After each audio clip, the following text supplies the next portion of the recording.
Fala, meus bonitinhos e minhas bonitinhas, tudo bom? Douglas aqui para mais uma videoaulinha, né? É, Quero ressaltar aqui que é muito importante, pessoal, que vocês vejam aquela aula sobre campo elétrico que eu passei para vocês na semana passada, com o link da aula da segunda série, tá?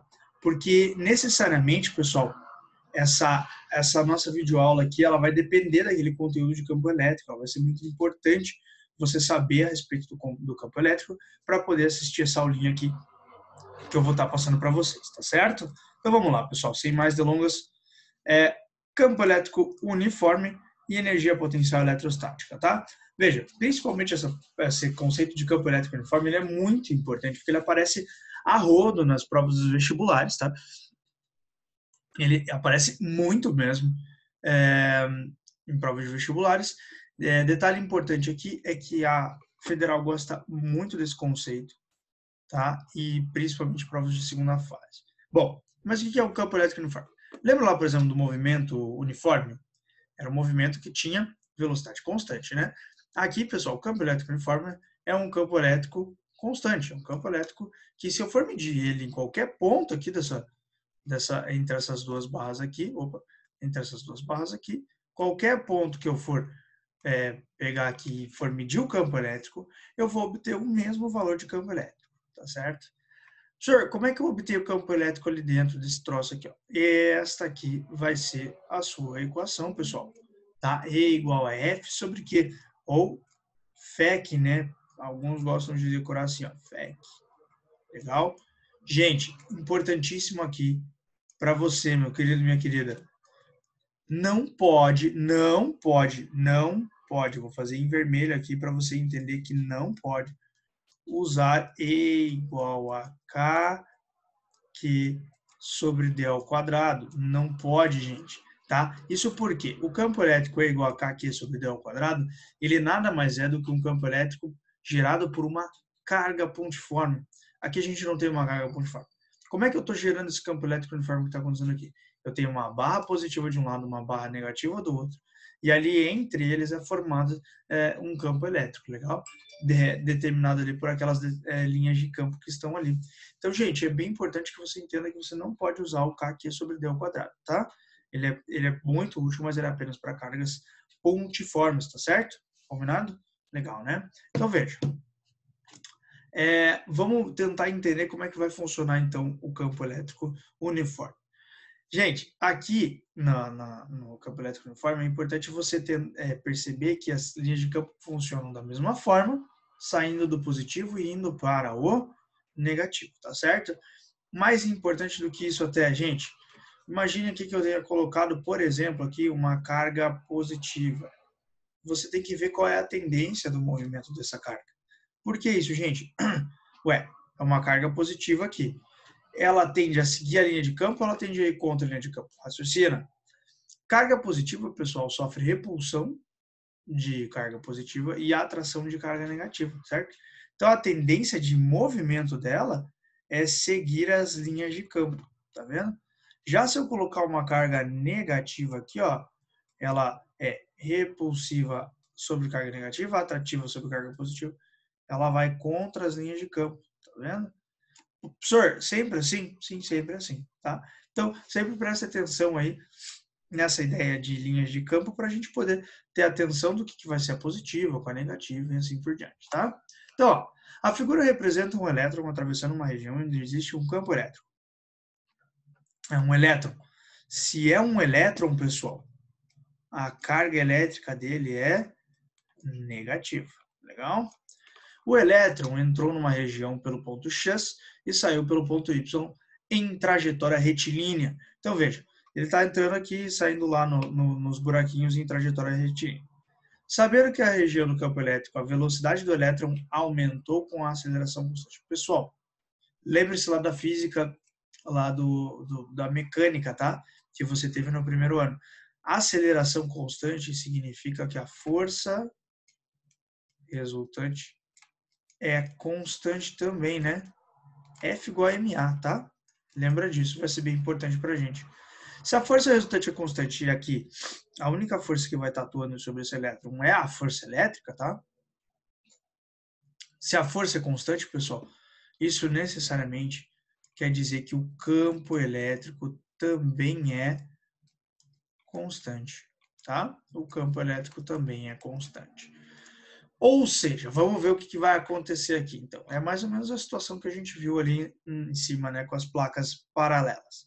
Ele quer saber, então, esse campo elétrico vai ser de x para y ou de y para x. Ou seja, a linha de campo desse campo elétrico, ela está apontando para onde?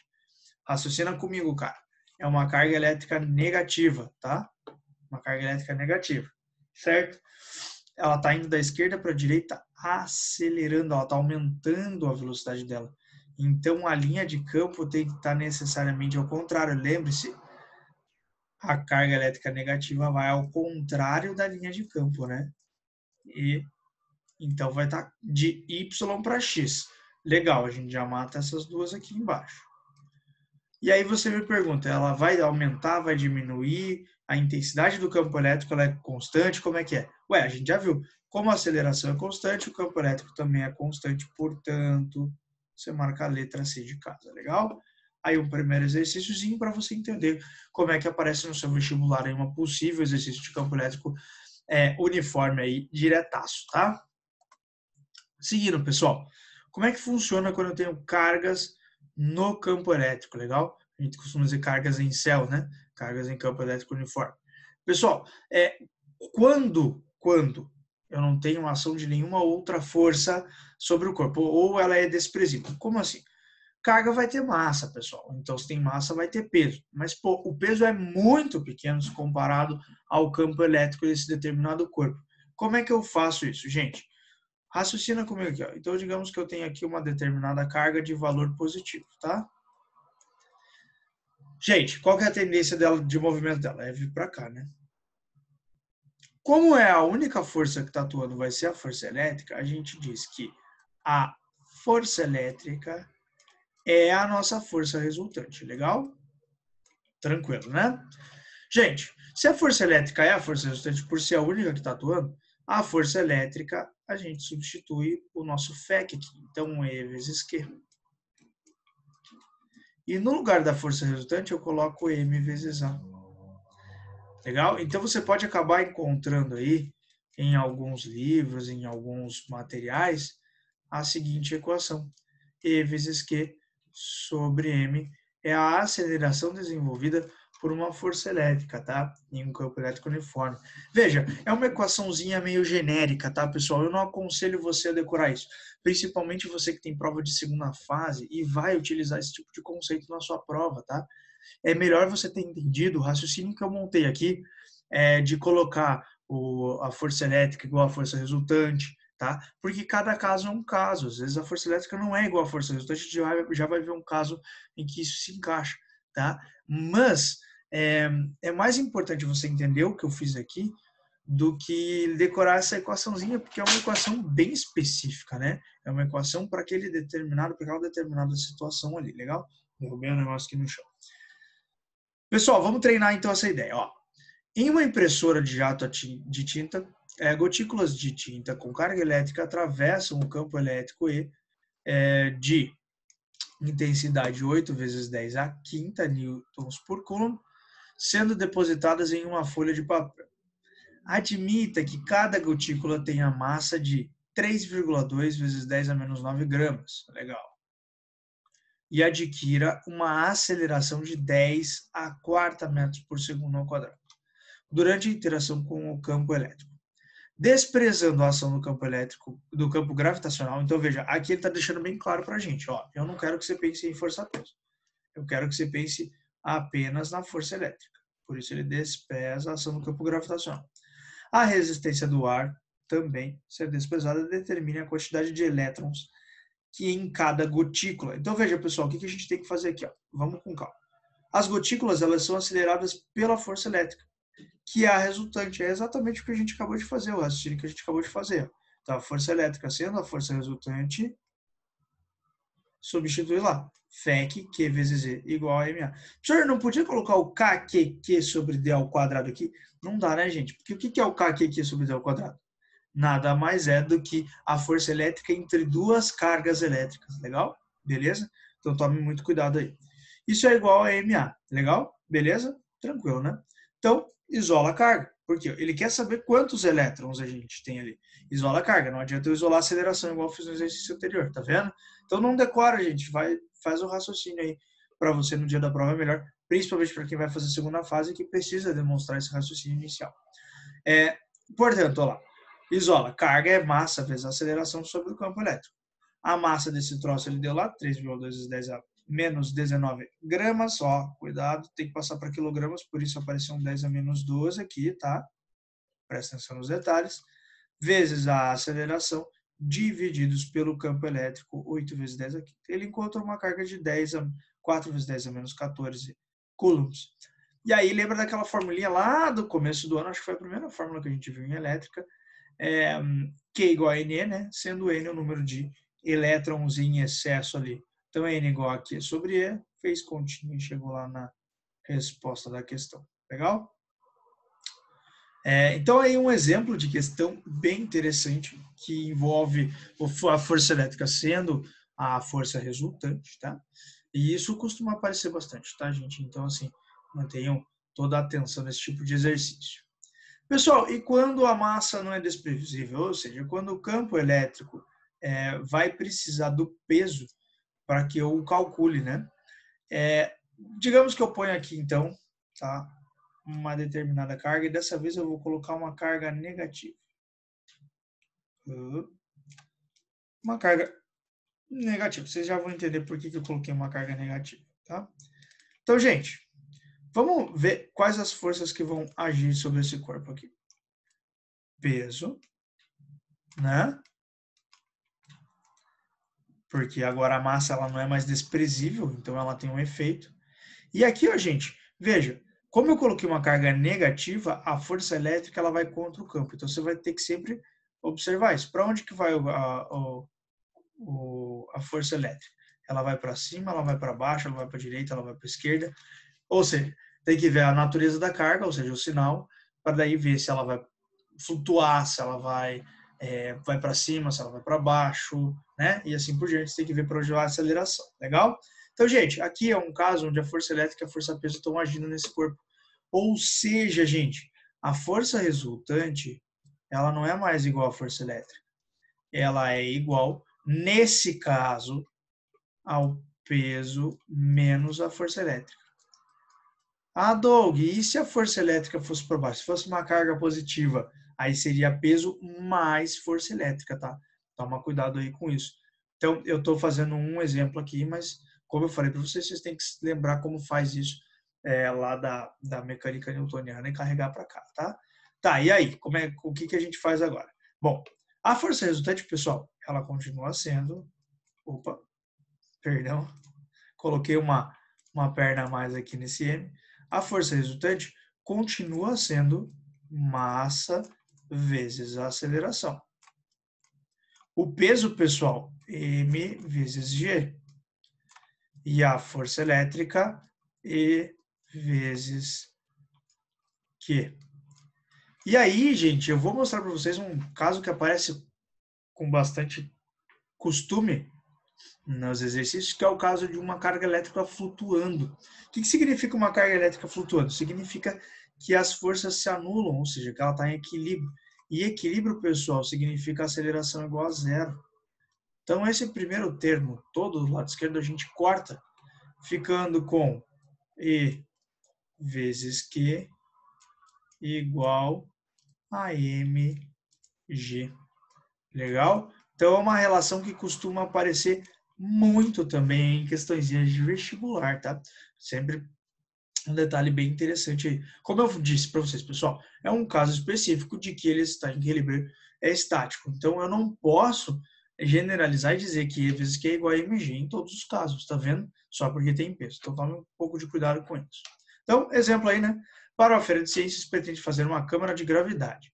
Para isso, os estudantes colocaram duas placas metálicas paralelas entre si, paralelas à superfície da Terra, ou seja, estavam horizontais, né? De 10 centímetros de distância entre elas. Isso não vai influenciar em muita coisa. Ligando essas placas em uma bateria, eles conseguiram criar um campo elétrico uniforme de 2 newtons por coulomb. Para demonstrar o efeito antigravidade, eles devem carregar eletricamente uma bolinha de isopor e inseri-la entre as placas. sabendo que a massa da bolinha é igual a 0,5 gramas e que a placa carregada negativamente está localizada no fundo da caixa, ou seja, embaixo, né? Escolha a opção que apresenta a carga com que se deve carregar a bolinha para que ela flutue. Considere apenas a força elétrica e a força-peso. Legal? Ele deixou bem claro aí.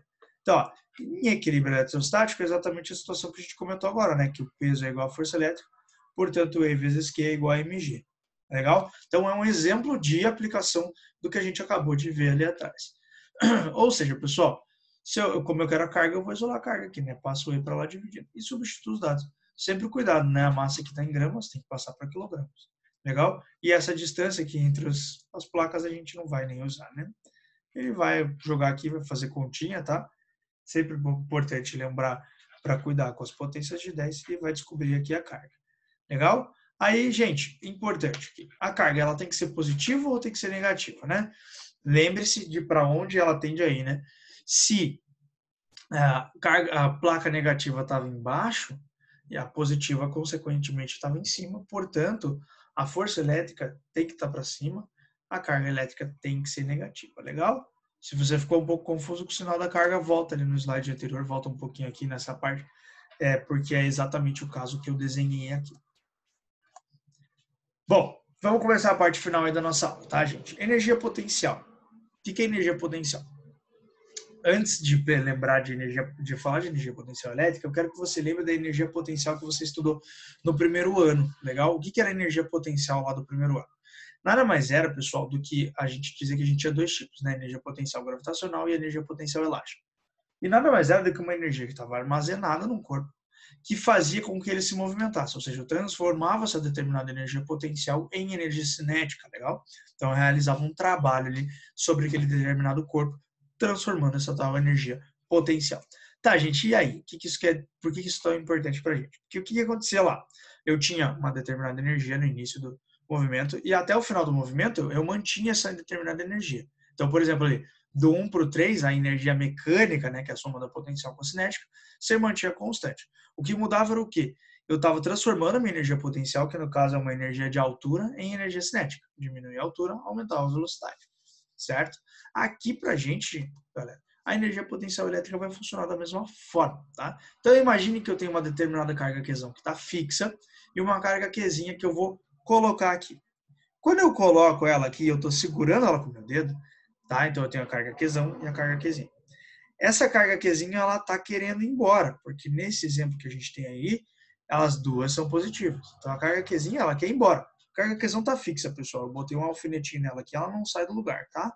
Mas a carga Qzinha, ela pode se mover. Só que eu estou segurando ela. Então ela tem uma energia potencial elétrica associada a ela quer ir embora, certo? Só que ela não consegue.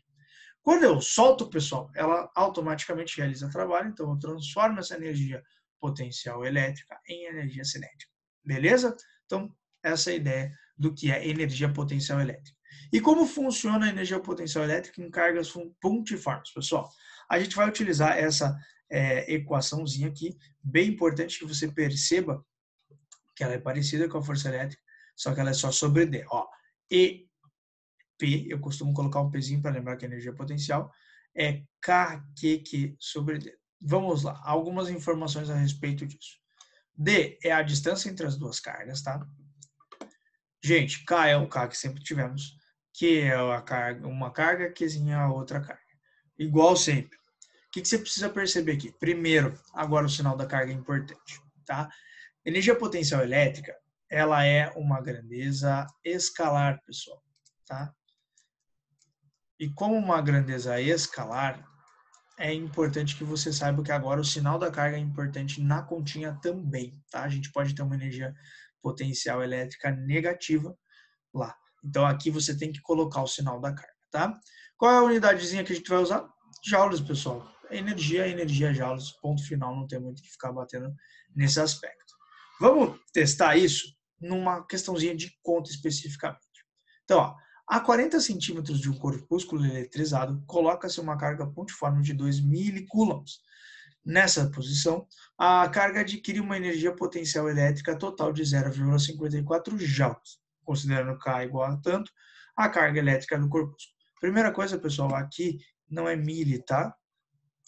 corrigindo aqui, é micro, se eu não me engano. Espero não estar errado, tá? Bom, como é que fica então esse negócio aí? Energia potencial elétrica é K Q sobre a distância entre elas. Aqui tome muito cuidado com os valores, tá? Então, ó, qual a energia que eu vou usar? 0,54 é o que ela tinha. K, 9 vezes 10 elevado a nona. Ó, Qzão é o que eu quero. Qzinho é a carga pontiforme que eu coloquei lá, que é 2 micro. Micro, pessoal, 10 elevado a menos 6. Bastante continha de potência, né? Toma cuidado aí. Dividido pela distância. Gente, não é d ao quadrado. Não é d ao quadrado. Legal? Não é d ao quadrado. Dividido pela distância, que vale 40 centímetros, ou seja, vale 40 vezes 10 elevado a menos 2 metros. Sempre preste atenção na unidade que você está utilizando aqui para resolver essas continhas, legal? Bom, gente, resolvendo essa continha aí, tá? Eu não vou bater muito nessa tecla aí, mas se você fizer aí a continha, vamos ver aqui rapidão, 9 com 54 vai dar 6, vezes 2 vai dar 12 microcoulombs, tá certo? Então, letra B de bola. Gente, para a gente fechar, como é que eu calculo a energia potencial elétrica de várias partículas, certo? De várias partículas, pessoal, você vai literalmente somar cada uma das energias potenciais elétricas daquele sistema, sempre pares a pares. Então, por exemplo, eu tenho aqui Q1, Q2 e Q3. O que eu vou fazer? Eu vou fazer a energia potencial de 1 com 2. Então, eu vou fazer K, Q1, Q2 sobre a distância entre elas. Daí eu vou somar com a energia potencial entre 2 e 3, por exemplo. K, Q1, Q3 sobre a distância entre elas. Mais entre 1 e 3. K, Q1, Q3 sobre D. Né? D1, D2, D3. Que são as distâncias entre elas. Professor, mas é só somar, então eu vou ter energia potencial do sistema? Sim, só tome cuidado, pessoal, porque muitas vezes você vai ter cargas negativas. Então, por exemplo, ali, as relações entre 1 e 2 opa, perdão, aqui é 2 e 3, né? E 2 e 3 vão ser relações negativas, vai dar negativo, porque eu tenho uma carga Q1 que é positiva, mas uma carga Q2 que é negativa. Então, lembre-se que aqui o sinal da carga é muito importante para a gente, tá certo? Beleza? Pessoal, fica aí, ó, para vocês agora, para a gente fechar esse exercíciozinho, legal? Pausa ele aí na tela, resolve ele com toda a calma do mundo, igual eu fiz o exercício anterior ali, o sistema anterior, tá? Então, pausa ele, resolve esse exercício aí, que vai ser super tranquilinho para você, que eu tenho certeza que não vai ter grandes dificuldades, tá? Gente, finalizamos por aqui, certo? Essa primeira parte. É importantíssimo que você estude essa parte, se debruce bastante a respeito disso, porque é algo recorrente nos vestibulares, principalmente essa parte de campo elétrico uniforme, tá certo? Eu vou voltar a falar desse assunto na sua próxima aula, legal? A gente vai falar de novo de campo elétrico uniforme, mas fica aí o chamado a respeito dele, beleza? Gente, ficamos por aqui então, até a próxima, um abraço, falou!